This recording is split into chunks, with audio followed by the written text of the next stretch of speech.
जय श्री राम। आज विश्व हिंदू परिषद का 61वां स्थापना दिवस कार्यक्रम उरई नगर सिटी सेंटर में आयोजित किया गया। आज 26 अगस्त को मंगलवार के दिन आज विश्व हिंदू परिषद द्वारा 61वां स्थापना दिवस के अवसर पर इस कार्यक्रम की अध्यक्षता श्री कृपाराम वाल्मीकि जी, मुख्य अतिथि डॉक्टर स्वयं प्रभा दुबे जी, राष्ट्रीय अध्यक्ष अंतर्राष्ट्रीय मानवाधिकार अपराध नियंत्रण संगठन के, और मुख्य वक्ता के रूप में श्री राजू पोरवाल जी एडवोकेट, प्रांत मंत्री विश्व हिंदू परिषद कानपुर प्रांत के उपस्थित थे। और नगर के विश्व हिंदू परिषद के कार्यकर्ता, बजरंग दल और हिंदू वाहिनी, दुर्गा वाहिनी आदि महिला मंडल के सदस्य उपस्थित थे। इस कार्यक्रम में जो विश्व हिंदू परिषद के जिला अध्यक्ष गुरु प्रसाद जी शर्मा जी ने अपना ओजस्वी वक्तव्य दिया। श्री गिरीश पालीवाल जिला हिंदू परिषद के जो कार्याध्यक्ष है, और प्रांत मंत्री आज वह संकल्प हमारा पूरा हुआ है और हम सब राम का दर्शन करने के लिए निकलते हैं। इतना ही नहीं, या तो हम मठ मंदिर की बात करते हैं, विश्व हिंदू परिषद मठ मंदिर की बात करता है, परंतु और कहीं विज्ञान और धर्म के बारे में अपना वक्तव्य दिया। आचार्य तेजस जी ने अपने ओजस्वी वक्तव्य से हाल में एक हिंदू धर्म के प्रति एक जोश पैदा किया। वहीं पर श्रीमती डॉक्टर रचना श्रीवास्तव भी, जो मातृशक्ति संयोजिका उरई जालौन में, श्री अनिकेत चतुर्वेदी जी जिला संयोजक बजरंग दल उपस्थित थे। श्री अरविंद गुप्ता जी नगर अध्यक्ष विश्व हिंदू परिषद उरई, श्री श्रेयांश जी जो संचालन भी कर रहे थे, और नगर मंत्री विश्व हिंदू परिषद उरई, जिला सचिव आशीष जी उपस्थित थे, मुख्य विश्व हिंदू परिषद उरई, और हमारी कृपा राम वाल्मीकि जी जो कार्यक्रम की अध्यक्षता की और आशीर्वाद भी दिया।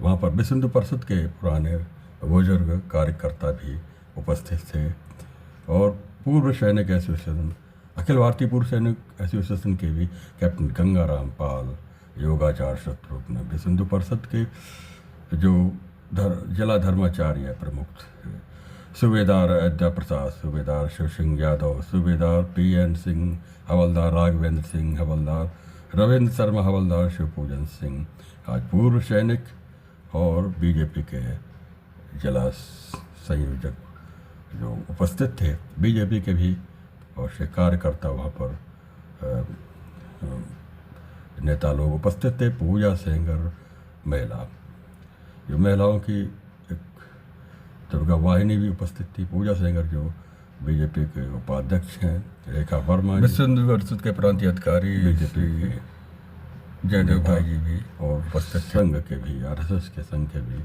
कार्यकर्ता लोग उपस्थित थे, कई सौ संख्या में, और पूरा हाल खचाखच भरा हुआ था। और इस सिटी सेंटर में लोगों ने विश्व हिंदू परिषद की 61वें दिवस के बारे में विस्तार से वक्ताओं के उनके उपदेश परिषद के स्थापना दिवस के अवसर पर जिला अध्यक्ष प्रांत मंत्री आदरणीय राजू जी पोरवाल, तरीके से विश्व हिंदू परिषद का हमारी बड़ी बहन बताया उसकी भूमिका स्वयं प्रभा दुबे जी कार्यक्रम की अध्यक्षता कर रहे श्रीमान कृपाराम जी। इस सकता लेकिन सब वसीय राम में सब जग जानी, करो प्रणाम जोड़ जुड़वानी के भाव से हम सबको प्रति करते हैं, इसलिए क्योंकि हमारा हिंदू समाज पवित्र समाज में जन्म लेने पर बात नहीं थी कि हम सब जिस छत के नीचे खड़े होने वाले हैं, वहां पर भी कभी ये प्रश्न खड़ा होगा कि ये भारत भूमि है, यहाँ पर कभी एक छत के नीचे हम लोग बैठने वाले नहीं है।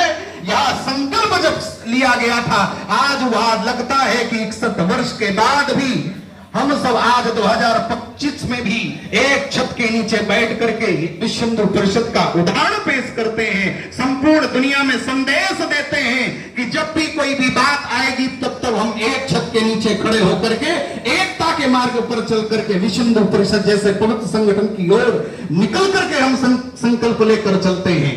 इतना ही नहीं, जिस प्रकार से हम सबने यह सपना देखा था कि जब भी कोई धरती पर आताताई अधर्मी नीच पापी जिंदा होगा और एक ही कहेगा कि हम भारत को मिटाने का काम करेंगे, हम भारत माता को गाली देने का काम करेंगे, परंतु विश्व हिंदू परिषद, बजरंग दल, दुर्गा वाहिनी, मातृ शक्ति जैसे संगठनों का संचार हुआ, यह सब मुंह तोड़ जवाब देने का काम हम सब ने किया है। इतना ही नहीं, यहाँ पर जिनके हाथों में खड़क तलवार हुआ करती थी, जिनके कभी भी रक्त शिराओं में, धमनियों में लहू बहता था, वह तो अपने आज भी हिंदुत्व की भारतीय संस्कृति का संरक्षण करने के लिए हम सब खड़े हुए हैं। और जिनके पुरखों में ताकत नहीं थी, हाथ में तलवार लेने की ताकत नहीं थी, संकल्प लेकर निकले थे, 1000 गोलियों से मेरा सीना छलनी क्यों ना हो जाए, परंतु एक ही बात मैं याद रखूंगा, इधर से 1000 गोलियां चलेंगी, परंतु अपने सीने को ढाल बना करके सामने खड़े हो गए और ताकत से उनका विरोध किया। अपनी माता का ध्यान भूल गए, अपनी बहन का ध्यान भूल गए, अपने पिता का ध्यान भूल गए। आज वह संकल्प हमारा पूरा हुआ है और हम सब राम का दर्शन करने के लिए निकलते हैं। इतना ही नहीं, या तो हम मठ मंदिर की बात करते हैं, विश्व हिंदू परिषद मठ मंदिर की बात करता है, परंतु और कहीं विश्व हिंदू परिषद यहाँ पर उपस्थित वक्ता राजू पुरवानी का वक्ता समय कर रहे हैं, मुख्य वक्ता के पूरे नगर के महनीय बंधुओं,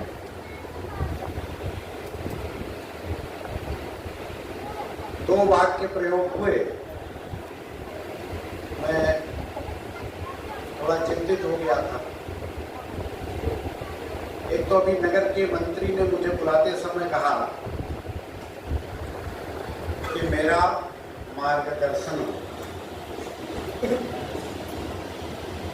मैं बड़ी विनम्रता के साथ कहना चाहता हूँ, आप सब ज्येष्ठ और श्रेष्ठ कार्यकर्ता हैं, समाज के महनीय बंधु हैं, मार्गदर्शन जैसा मेरे पास कुछ, हाँ, अपनों के बीच में अपनी बात, कुछ बातें जरूर स्मरण कराएंगे,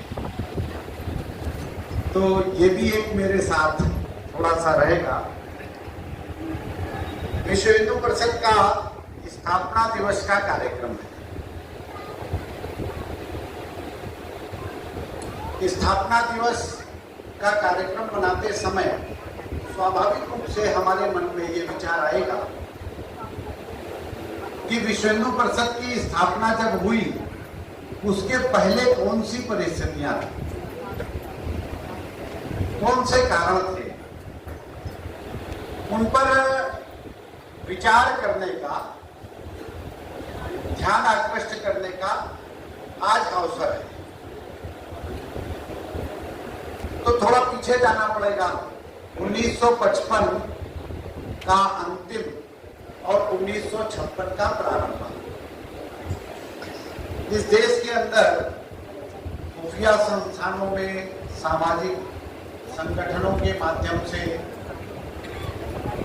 जो सूचनाएं मिल रही थी, उनके आधार पर मध्य प्रदेश सरकार ने महाराष्ट्र उच्च न्यायालय के retired chief justice Bhavani Shankar Niyogi की अध्यक्षता में एक कमीशन का गठन किया, जिसको नियोगी कमीशन या नियोगी समिति की आड़ में बड़े पैमाने पर हिंदुओं का मतांतरण कराने का यत्न चल रहा।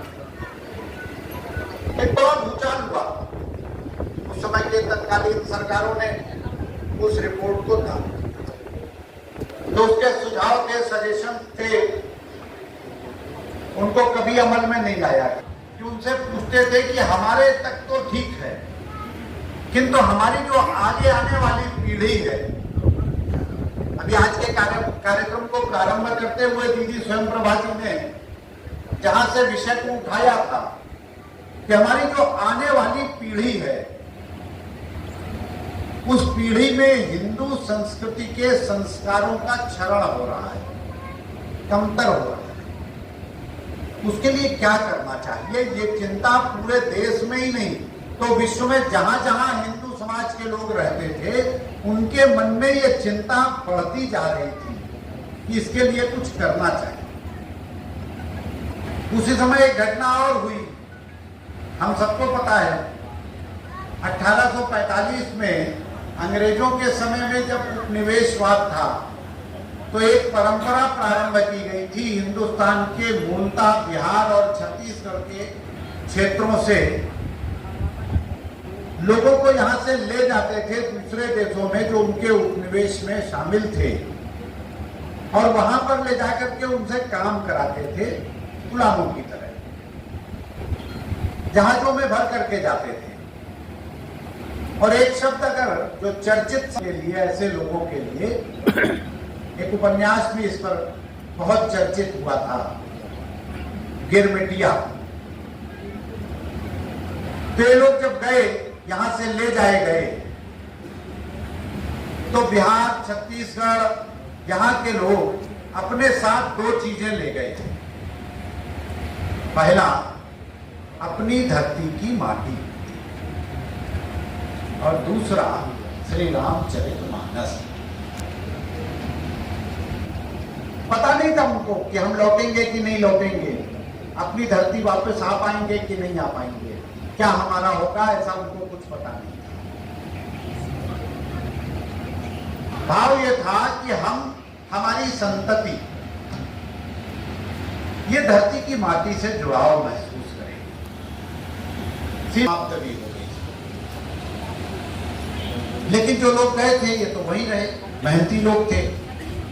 तो अपने मेहनत के बूते पर इन्होंने जिन भी देशों में थे वहां पर एक स्थान खड़ा किया। ऐसे ही एक देश था त्रिनिदाद, वहां पर एक हिंदू नेता इस नाते से और वहां के सांसद श्रीमान शंभूनाथ कपिल देव, उनके मन में भी अपने आने वाली जो पीढ़ियां थी उनके प्रति चिंता थी। तो स्वाभाविक रूप से उस चिंता पर चर्चा करने के, और चूंकि सांसद थे तो भारत में आकर के सबसे पहले उन्होंने जो संपर्क स्थापित किया वो संपर्क स्थापित किया भारत की तत्कालीन सरकार के। लेकिन उस समय की जो सरकार थी उसके लिए हिंदू संस्कृति, भारतीय संस्कृति, ये विषय बड़े दोयम दर्जे का था, उनके लिए महत्व का विषय नहीं था, इसलिए बात सुनी नहीं गई। स्वाभाविक रूप से इस देश में और जो महनीय लोग थे उनसे मिलना जुलना प्रारंभ हुआ। इसी समय उनको किसी ने बताया कि भाई देखो, इसमें प्रभावी काम अगर कोई कर सकता है तो इस देश में एक संगठन चलता है राष्ट्रीय स्वयंसेवक संघ, और उसके प्रमुख हैं परम पूज्य श्री गुरु जी। आप उनसे आपकी चिंता के लिए वो कुछ कर सकते हैं, उनसे मिले, भेंट। ये भेंट होने के बाद परम पूज्य श्री गुरु जी ने उस समय की सबसे बड़ी समाचार एजेंसी जो थी, अधिकृत हिंदुस्तान समाचार एजेंसी, उसके संस्थापक थे बाबा साहब आपटे, उनको बुलाया और ये कहा पूरा विषय पर चर्चा, और उनको कहा कि आपको इस काम में लगना है तो करना क्या। तो पूरे देश के अंदर घूम घूम करके अगले 1-1.5 वर्ष तक बाबा साहब आपटे ने और भी उनके साथ सहयोगी थे, पूरे देश के महनीय महानुभावों से मिलना। पूज्य स्वामी चिन्मयानंद जी के संदीपनी आश्रम में एक बैठक लगी। संघ के दूसरे सरसंघचालक परम पूज्य श्री गुरु जी जिनसे संपर्क हुआ, ऐसे बड़े महनीय लोग थे। काशी कामकोट के पूज्य शंकराचार्य जी थे, डॉक्टर संपूर्णानंद जी थे, हजारी प्रसाद द्विवेदी जी थे। बैठक में आने वालों में प्रसिद्ध बौद्ध भिक्षु संत कुशक बकुल जी महाराज थे, प्रसिद्ध जैन मुनि सुशील मुनि जी महाराज, मास्टर तारा सिंह, शिरोमणि अकाली दल के उस समय के अध्यक्ष भूपेंद्र सिंह जी, संत तुकडोजी महाराज, जुगल किशोर बिरला जी, हनुमान प्रसाद पोद्दार जी, एक लंबी सूची है। ऐसे महनीय लोगों के साथ बैठ करके मंथन, और उस मंथन में जो संगठन निकला वो विश्व हिंदू परिषद। तय किया कि हमें करना क्या। स्थापना के समय पूज्य संतों के मार्गदर्शन में, उनके आशीर्वाद से, तो पहला काम करना हिंदू संस्कारों का जागरण, दूसरा काम करना हिंदू संस्कारों का दृढ़ीकरण, तीसरा काम जो करणीय था, जो तय किया, मतांतरण को रोकना। हमारे कोई भी भाई बंधु किन्हीं भी कारणों से मतांतरित न होने पाएगा, इसकी चिंता समाज करेगा। चौथा काम जो तय हुआ वो था कि कोई भी कारण होंगे, हमारा कोई भी भाई बंधु परिवार किसी भी कालखंड में छल से, बल से, लोभ से, लालच से, तलवार से कोई कारण होगा मतांतरित कभी हुआ है तो उसकी घर वापसी करना। सामाजिक समरसता का भाव ये पूरे हिंदू समाज में जागृत करना, सामाजिक सद्भाव के साथ ये कुछ काम तय किए।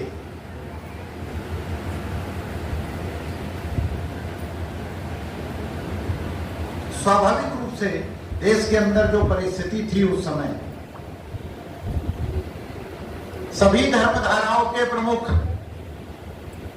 सभी पूज्य शंकराचार्य, सभी पूज्य, उसमें पूज्य संतों ने कहा बोध वाक्य के रूप में, हिंदुआ सहोदरा सर्वे न हिंदू पतितो भवेत्। सभी हिंदू सहोदर भाई हैं, कोई हिंदू पतित नहीं है। मम दीक्षा हिंदू रक्षा, मेरी दीक्षा क्या है? हिंदू की रक्षा। मम दीक्षा हिंदू रक्षा, और मम मंत्र समानता। ये धर्म संसद से निकला हुआ बोध वाक्य, यहां से काम शुरू हुआ। विश्व हिंदू परिषद का काम हम पूरे देश में कर, पूरे देश में हमने समाज जीवन के हर क्षेत्र में काम किया है। संस्कार शालाएं हम चला रहे हैं, क्योंकि जो संस्कार शिशुओं से हम प्रारंभ करेंगे वो दूर तक जाएगा। तो संस्कार शालाओं के माध्यम से अनौपचारिक शिक्षा, इसकी योजना, उसका पाठ्यक्रम होता है नित्य प्रति 2 घंटे एक ही स्थान पर उसी बस्ती में। अटेंडेंस रजिस्टर भी होता है, बच्चे भी होते हैं, और वहां पर खेल खेल में बच्चों को छोटे छोटे पूजा की पद्धति, छोटे छोटे मंत्र, हनुमान चालीसा, गणेश मंत्र, भोजन मंत्र, ये सब सिखाने कहलाने का काम, यानी हिंदू संस्कारों के जागरण हमने शुरू।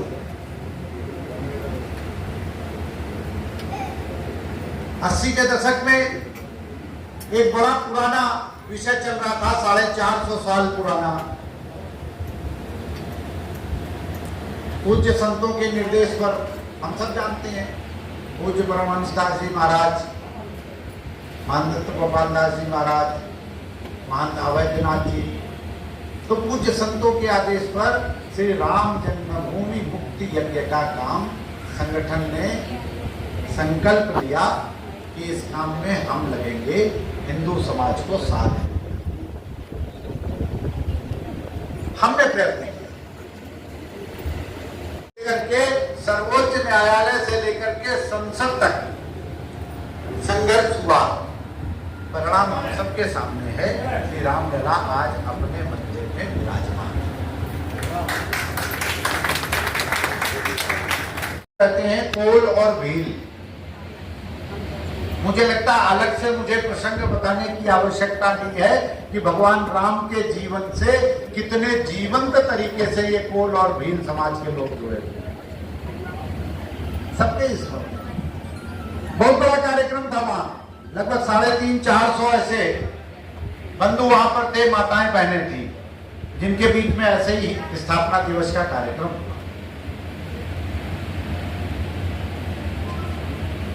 असम में एक कार्बिलियन वैली है, कार्बी जनजाति के लोग उसमें रहते हैं। अब ये जो कार्बिलियन वैली है, ये कार्बिलियन वैली क्या चीज है और ये कार्बी जनजाति के लोग कौन हैं? ये कार्बी जनजाति हम सब ने मंच पर हमारे दो व्यासपीठ पर बैठने वाले विद्वज्जन हैं। त्रेता युग में भगवान राम के जीवन में एक प्रसंग हम सब ने सुना होगा। वानर राज सुग्रीव ने अपनी पूरी प्रजा और सेना को बुलाया और सबके सामने उन्होंने ये कहा कि 10 दिशाओं में जाओ, माता सीता का पता लगाओ। और आगे 2 शर्तें और जोड़ी, 30 दिवस में आना है लौट के, और 30 दिवस में अगर माता सीता का पता नहीं लगा पाओ तो मुझे अपना मुख न दिखाना। ये प्रसंग है। महाराज जी, मैं गलत तो नहीं हूं? 10 दिशाओं में गए, माता सीता तो एक ही दिशा में थी। अब 30 दिन में माता सीता का पता नहीं चला। असम की कार्बिलियन वैली में आकर के रुक गए, वापस नहीं जा सकते थे, अपने राजा को मुख नहीं दिखा सकते थे। लेकिन आज भी वो कहते हैं कि हमारे पुरखे वानर राज सुग्रीव हैं, अनंत बलवंत हनुमान जी महाराज हैं, मर्यादा पुरुषोत्तम भगवान राम। और हम सब जो यहाँ बैठे हैं, हमारे पुरखे भी तो अनंत बलवंत हनुमान जी महाराज हैं, मर्यादा पुरुषोत्तम भगवान है। अगर पुरखे हमारे एक हैं तो कार्बी जनजाति के लोग और हमारा डीएनए एक हुआ कि नहीं हुआ? मणिपुर में एक बोडो जनजाति है। ये बोडो जनजाति के लोग कौन है? द्वापर युग में 5 पांडव थे। उन 5 पांडवों में शारीरिक रूप से सबसे बलशाली कौन थे? बताइए। भीम थे। भीम का एक विवाह हुआ था, बहुत ताकतवर घराने में हुआ था, नाम ध्यान में आ रहा होगा, हिडिंबा। अब हिडिंबा जिस कुल की राजकुमारी थी, प्रिंसेस थी, ये जो बोडो जनजाति है ये कहती है कि जी पांडव हमारे मान्य थे, हमारे पुरखे पांडव हैं, और हम सब यहाँ बैठे जो लोग हैं हम भी अपना पुरखा पांडव को मानते हैं। तो हम और बोडो जनजाति के लोग एक ही सहोदर हुए कि नहीं हुए? हमें इतिहास नहीं पता, हम जानते नहीं हैं, जानना चाहते नहीं हैं, इसलिए कई बार हम जानकारी के अभाव में ये बात कहते हैं। सजग हिंदू, प्रखर हिंदू और मुखर हिंदू, केवल 3 बिंदुओं पर सोचना। सजग हिंदू अर्थात हमारी भूमिका एक सजग हिंदू के नाते होगी। हम जहां पर हैं, अपने घर से निकलेंगे तो हमारे माथे पर कोई टीका हो सकता है क्या? टीके का स्वरूप कोई भी हो, कोई टीका हो सकता है। हमारे घर के बाहर, हमारी गली में कोई आकर के खड़ा होगा या गली से निकलेगा तो हमारे घर की ओर देख करके घर के बाहर से उसे ये ध्यान में आएगा क्या कि इस मकान में जो रहता है वो रहने वाला परिवार एक हिंदू परिवार है। हिंदू संस्कृति का कोई भी, हमारे पास तो सैकड़ों मानबिंदु हैं, कोई भी मानबिंदु हमारे गेट पर, हमारे बिल्डिंग पर, हमारे सबसे ऊपर कहीं पर दर्शित होगा। हिंदू होने के नाते हमारे गली में, हमारे मोहल्ले में, हमारे व्यवसायिक कार्य क्षेत्र में, हमारी नौकरी के स्थान पर कोई हिंदू संस्कृति विरोधी काम, कोई राष्ट्र विरोधी गतिविधि, चर्चा, विमर्श ये नहीं हो सकेगी। और कहीं प्रारंभ होती है तो हमारे ध्यान में, तो सजग हिंदू इस नाते से ये विचार करने का काम। दूसरा, प्रखर हिंदू, प्रखर हिंदू के नाते हमें सोचना पड़ेगा, अपनी प्रखरता को अपनी संस्कृति के विषय में बढ़ाना पड़ेगा। कई बार हमें पता नहीं होता है कि हमारी संस्कृति का वैशिष्ट्य क्या है, और दूसरे जो कहते हैं उसकी हाँ में हाँ मिलाना हम शुरू करते हैं, क्योंकि हमें पता नहीं होता। जैसा बहन जी ने विषय लिया था, हम अपनी पीढ़ी को बताते नहीं। विश्व हिंदू परिषद की स्थापना का समय भी वही था, ये चिंता सबके मन में थी। तो हमने ऐसा कभी तय किया क्या कि हमारे घर में जलपान पर, भोजन पर, शाम के भोजन पर, या नहीं सबका समय एक होता है, तो सुबह की चाय पर 15 मिनट 20 मिनट के लिए मोबाइल को एक किनारे रख करके व्यापार की चर्चा नहीं, एक बार चाय साथ में पिएंगे, आपस में निरुद्देश्य चर्चा करेंगे। मैं ऐसे परिवारों में भी गया हूं जहां हनुमान जी को लोग नहीं जानते, बच्चे, उनके घर में मंदिर है, बड़े घराने हैं, पंडित जी लगे हैं, रोज पूजा करने आते हैं, लेकिन उनके घर के बच्चे वो हनुमान जी महाराज को नहीं जानते, उनकी कोई कथाएं नहीं जानते। ये प्रखर हिंदू के नाते है। अभी कुछ वर्ष पहले एक विषय आया था, हमारे घर में हम आचार्य बुलाते हैं भगवान सत्यनारायण की कथा सुनने के लिए, वो आते हैं हमारे घर में। अभी आजकल तो एक संवत बोलते हैं, विक्रम संवत,